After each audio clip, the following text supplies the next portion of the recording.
Welcome students. कल हमने रीतिकाल की प्रमुख परिस्थितियाँ, रीतिकाल में जो 3 धाराएं थीं, रीतिबद्ध, रीतिसिद्ध और रीतिमुक्त धाराओं का परिचय प्रस्तुत किया था। आज हम रीतिकाल की विशेषताओं पर प्रमुख रूप से चर्चा करेंगे। तो रीतिकाल की विशेषताएं क्या थीं जो सभी कवियों को रीतिकाल के नाम से जो रीतिकाल के नाम से जाने जाते हैं सभी कवि, उनमें कुछ विशेषताएं तो ऐसी होंगी जो सभी के काव्य में थी और इसी कारण से एक परिपाटी पर चली हुई कविता, एक विशिष्ट परंपरा पर चली हुई कविता रीतिकाल की कविता कहलाती है। रीति का जो अर्थ है वो रिंग धातु से बना है। रिंग धातु का अर्थ है, रीति का अर्थ है परंपरा, एक परंपरा जिस पर जो ये कविता चली, इसीलिए इसका नाम रीतिकाल पड़ा। रीतिकालीन कविता का जन्म सामंतीय परंपरा में, सामंतीय वातावरण में, और सामंतीय वातावरण के कवि से स्वतः सुखाए की आशा नहीं की जा सकती। ये युग प्रदर्शन का युग था और जो भक्तिकालीन कवियों के आदर्श थे, मोहनदास ने कहा है, संतन को कहा सीकरी सो काम, आवत जात पनैया टूटी, बिसर गयो हरिना। ये अकबर के दरबार में भी वो जाना नहीं चाहते थे, क्योंकि वो नहीं चाहते थे कि कृष्ण का नाम उनसे बिसर जाए। पर इस युग का कवि तो आकंठ वासनात्मक संकीर्ण लहरियों में डूबा हुआ था, निमग्न था और बेसुध हो रहा था। इसीलिए सामंतीय वातावरण की चकाचौंध में ने उसे अंधा बना दिया था। इसीलिए सूरदास जैसी या तुलसीदास जैसी कविता की आशा उनसे नहीं की जा सकती। इस कवि की वाणी में ना तो तन्मयता थी, ना ही सात्विकता थी, ना ही पूज्यता थी, और ना ही कोई उदात्त चेतना इस युग के कवि में दिखाई देती। सुरा और सुराही में ये बुरी तरह डूबा हुआ था। सुरा सुंदरी और सुराही इसके इर्द गिर्द चक्कर लगाए, दरबारी वेश्याओं और रक्षिताओं के मणिमंजिर मधुर नूपुर ध्वनि को छोड़कर इसे विशाल जनमानस का कोलाहल सुनने का अवसर ही नहीं मिला। इसीलिए इस कविता में लोक तत्व का पूर्णता अभाव देखा जा सकता है। भाव सौंदर्य की जगह उसके मन को देह के सौंदर्य ने आकर्षित किया। नारी के शरीर के रूप चित्रण में उसने अपनी समस्त शक्ति लगा। कभी भी नारी की अंतरात्मा तक वो नहीं पहुंच सकती।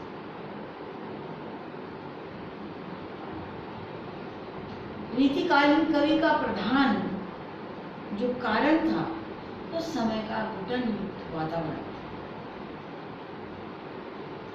विदेशी प्रभुसत्ता के सामने रजवाड़े नतमस्तक हो गए थे। कृत्रिम वैभव ऐश्वर्य का उपभोग करने में अपना गम गलत करना चाहते थे। और रीतिकालीन कवि की दृष्टि नारी के शरीर पर केंद्रित हो। नारी शरीर के सूक्ष्म से सूक्ष्म चित्र उतार कर वो अपनी क्षतिपूर्ति के साधन जुटाए। श्रृंगार रस में जो प्रेम का स्थान था वो रसिकता में, और इस रसिकता की अभिव्यक्ति उस काल के कवि ने सर्वत्र रीति के परिवेश में। पहली विशेषता है इसकी श्रृंगारिकता। इस काल के कवि की कविताओं में श्रृंगारिकता की प्रवृत्ति प्रचुरता से देखी जा सकती है। यूं तो भक्ति काल के अंत में भी श्रृंगारिक कविता लिखी जाने लगी थी। जो राधा कृष्ण सुमिरन का बहाना थे वो अब मन रंजन का बहाना बन गए, और उनके ही द्वारा प्रेम की व्यंजना की गई। जहां तक रीतिकाल का प्रश्न है तो रीतिकालीन कवियों का के जो द्वार थे श्रृंगारिकता के, वो भक्त कवियों ने ही, कृष्ण भक्त कवियों ने, जो भक्ति काल के अंत में कृष्ण भक्त कवि हुए हैं, उन्होंने भी खोल दिया।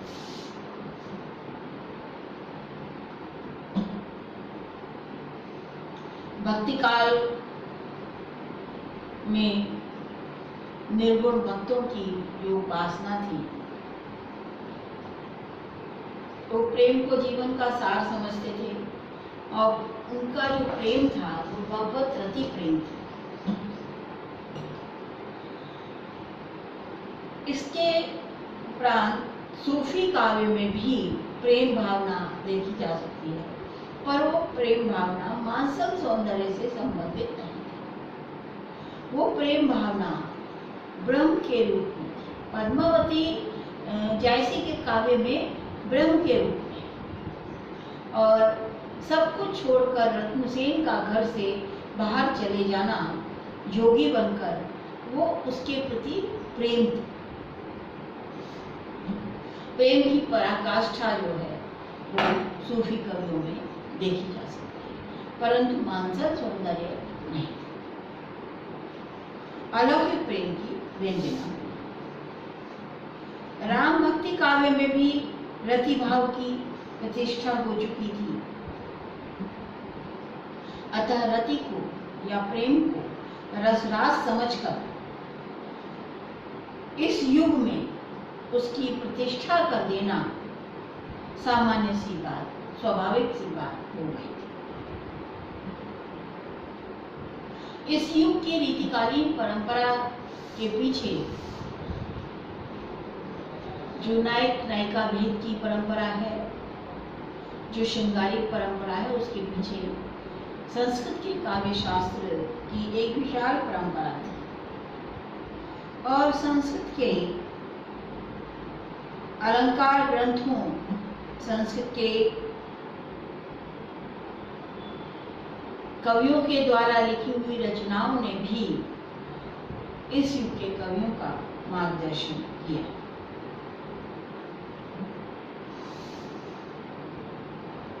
इस युग के कवि ने उन्मादक वातावरण को पाया, और उन्मादक वातावरण में अपने आश्रयदाताओं को प्रसन्न करने के लिए उनकी सारी प्रतिभा और सारी शक्ति नारी के मानसिक सौंदर्य के चित्रण में ही रम गई, और वैभव विलास के चित्र जो है वो रचने लगे।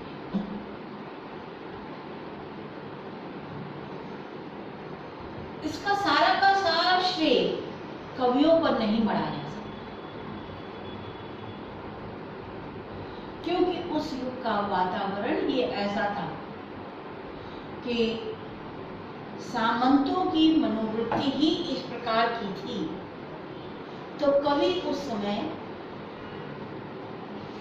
किस प्रकार नहीं प्रभावित होता। श्रृंगार वर्णन रीति काव्य रीति परंपरा का मुख्य प्रतिपाद्य विषय रहा है, यद्यपि उनका वर्ण विषय नायिका भेद, नक्शे वर्णन, अलंकार वर्णन आदि के लक्षण उदाहरण प्रस्तुत करना था, पर उसके माध्यम से उन्होंने श्रृंगार का प्रतिपादन ही किया है। वास्तव में यही उनके विषय का मुख्य प्रतिपादन है। इसकी अभिव्यक्ति में उन्होंने कोई भी संकोच नहीं किया। श्रृंगारिकता में अप्राकृतिक गोपन दमन से उत्पन्न ग्रंथियां उनमें नहीं थी। वासना के उन्नयन और प्रेम के अतीन्द्रिय रूप का अनुचित और उचित प्रतिबिंब उनके काव्य में नहीं देखा जा सकता। जीवन की वृत्तियां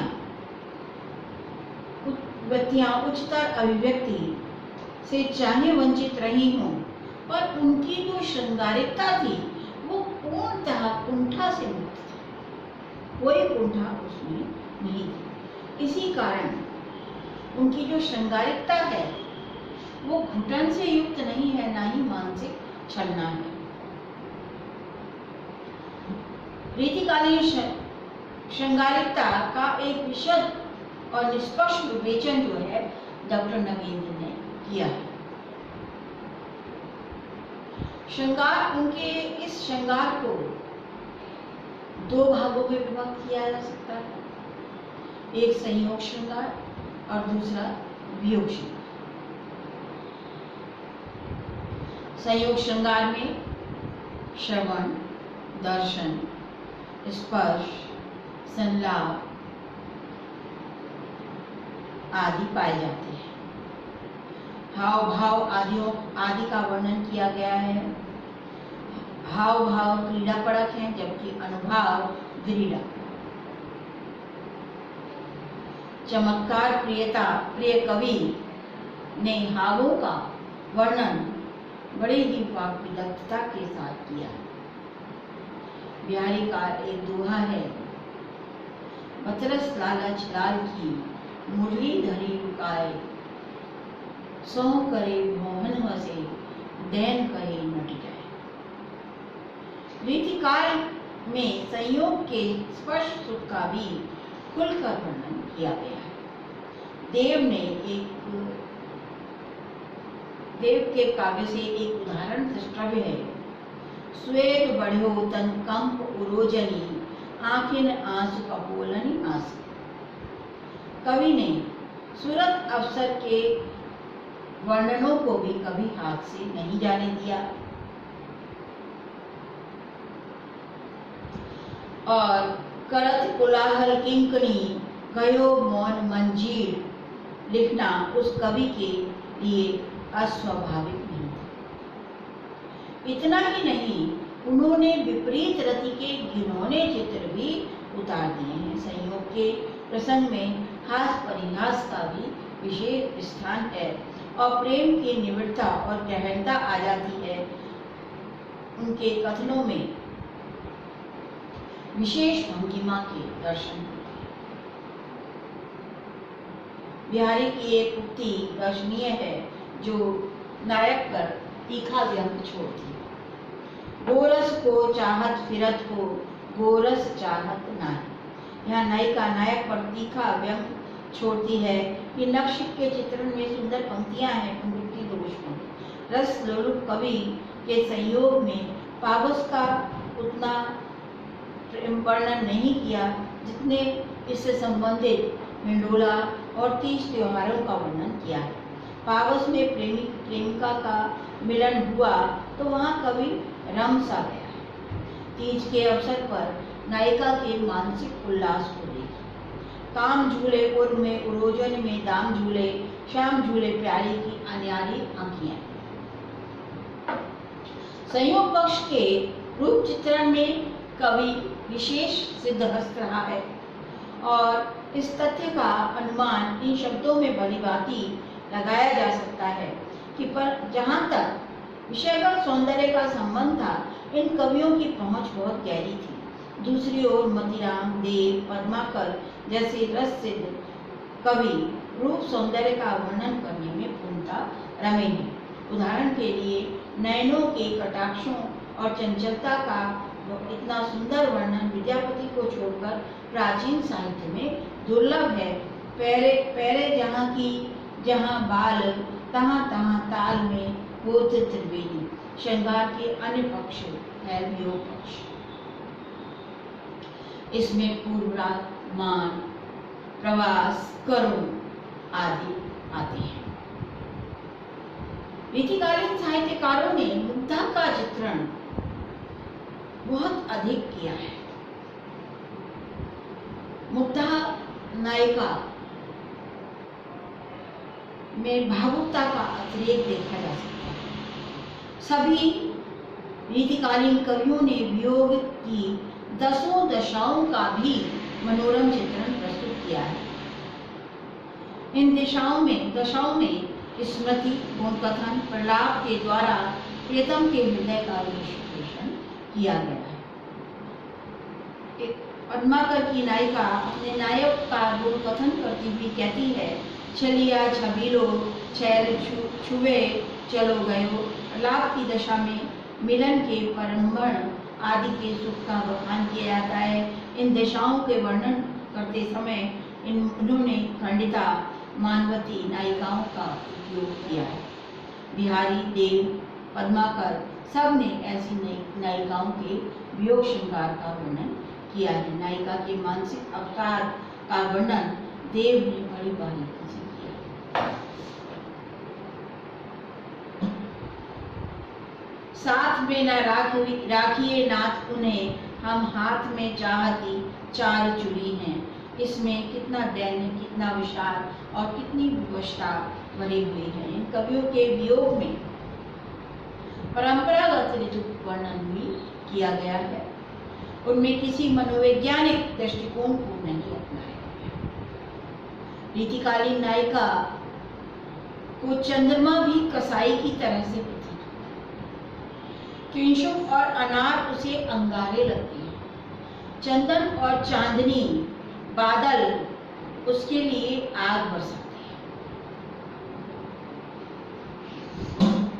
रीतिकालीन कवि की दृष्टि संयोग के वर्णनों में अधिक रही,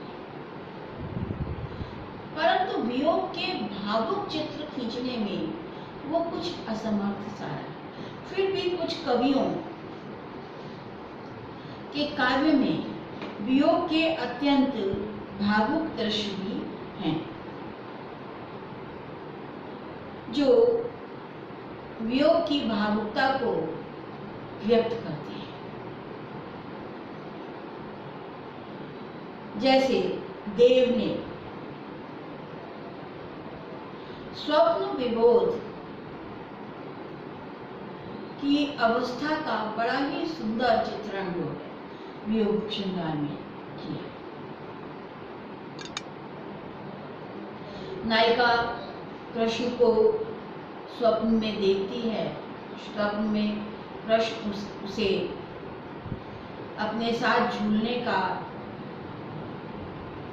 न्योता देते हैं और नायिका की जो पीड़ा है वो इन शब्दों में आपको देखने को मिलेगी।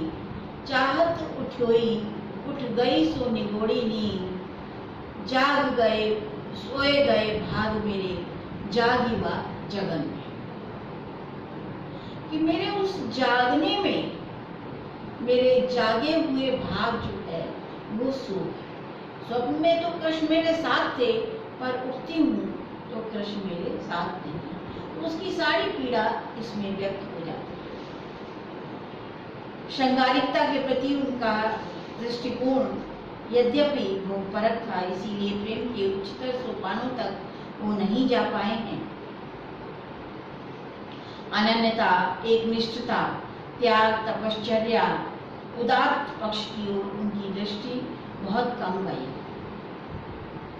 श्रृंगार में वासना पर उनकी जो श्रृंगार है वो शुद्ध हृदय से निश्चित प्रेम के उद्गार हैं, उसमें वासना की दुर्गंध नहीं। रीतिबद्ध कवियों की श्रृंगार भावना में जो रुग्ण भावना है वो रीति मुक्त कवियों में नहीं है। घनानंद आदि जो कवि हैं वो बहुत ही विशुद्ध श्रृंगार के कवि हैं और उनकी कविता में वासना की दुर्गंध नहीं है। इस प्रकार इस धारा के तीनों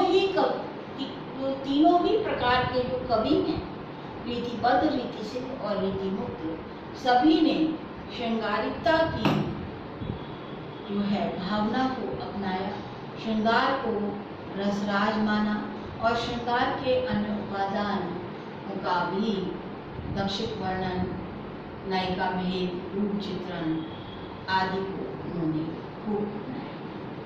दूसरी प्रमुख प्रवृत्ति इसकी है अलंकारिकता की। रीतिकाल की प्रधान प्रवृत्ति है अलंकारिकता को भाव,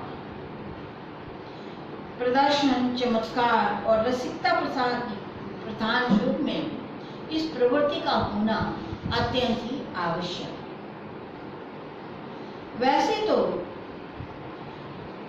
किसी भी काव्य की भाषा में प्रभावष्णुता लाने के लिए, ग्रहणशीलता लाने के लिए उक्ति वैचित्र का होना आवश्यक है और ये उक्ति वैचित्र ही श्रोता का मन जीत लेता है। और कवियों के लक्ष्य का मापदंड पर ये राजदरबारी वातावरण था और राजदरबारी वातावरण में इसकी जो प्रवृत्ति थी वो अधिक बढ़ गई। राजदरबारी कवियों को अपनी कविता और काव्य को भड़कीले रंगों में रंगना पड़ा और अलंकारिकता का एक अन्य कारण था कि अलंकार शास्त्र के अनुसार कविता कामिनी को अपने साँचों में ढालना। बहुत सारे कवियों ने लक्षण उदाहरण लिखे, कुछ कवियों ने केवल उदाहरण लिखे, परंतु कुछ कवियों ने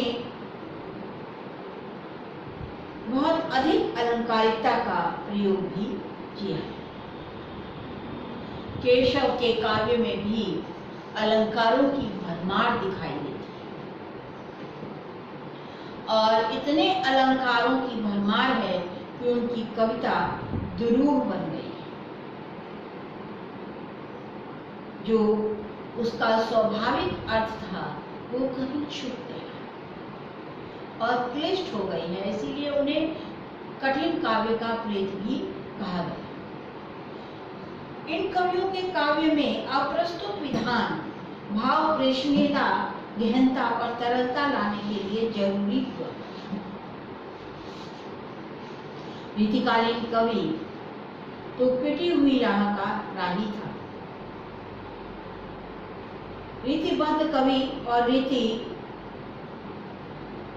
सिद्ध कवि ने अलंकार शास्त्र के आधार पर पृष्ठपेषण ही किया है। संस्कृत के अलंकारों का ज्यों का त्यों प्रयोग अपने हिंदी के काव्य शास्त्र में किया है। कोई मौलिक उद्भावना उनके काव्य में नहीं मिलती, वही पृष्ठपेषण उसमें दिखाई देता है। चमत्कार प्रिय होने के कारण रीतिकालीन कवि को अलंकारों का प्रयोग खूब रुचा। चमत्कार मूलक अलंकारों में श्लेष, यमक, अनुप्रास का अधिक से अधिक प्रयोग और बिहारी ने ऐसे चमत्कार मूलक अलंकारों का प्रयोग इतना अधिक किया है कि पाठक आश्चर्यचकित हो जाता है, पर उसमें रसोद्रेक जो है वो नाम मात्र का रह गया है। प्रभाव उत्पादन जो है वो नहीं हो पाया है। कहीं कहीं तो सीमा का अतिक्रमण भी हो गया